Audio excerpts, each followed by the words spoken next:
కులం లేదు, మతం లేదు, భయం అసలే లేదు.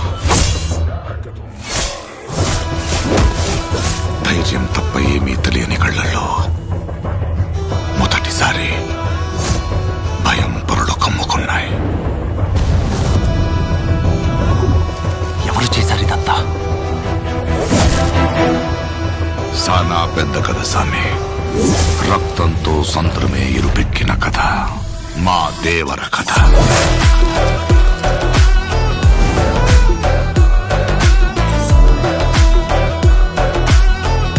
మనిషికి బతికేంత ధైర్యం చాలు, చంపేంత ధైర్యం కాదు.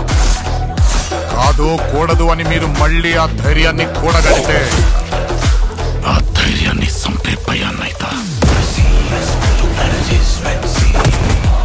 నువ్వున్నంత వరకు ఈ కుండ మీద నీ మట్టి దేవర. దేవరను చంపాలంటే సరైన సమయమే కాదు, సరైన ఆయుధము దొరకాల.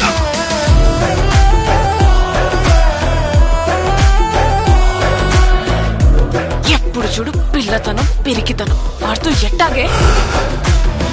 కొంపతీసి బరిలోకి దిగుతావైంది. ఏం మాట్లాడుతుంటావు? చంపేద్దాను నన్ను. ఆడికి ఆళ్ళయ్య రూపం వచ్చింది గాని రక్తం రాలేదే.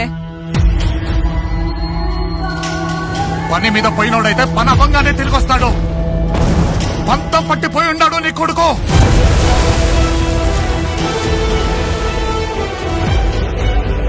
దేవరా సంద్రం ఎక్కి 2 ఏళ్లు గడిచిపోయింటాయి. కళ్ళు మూసినా తెరిచినా సముద్రంలో చూసిందే కనపడుతోంది. భయం మరిచి ఎప్పుడైనా తప్పుడు పని కోసం సంద్రం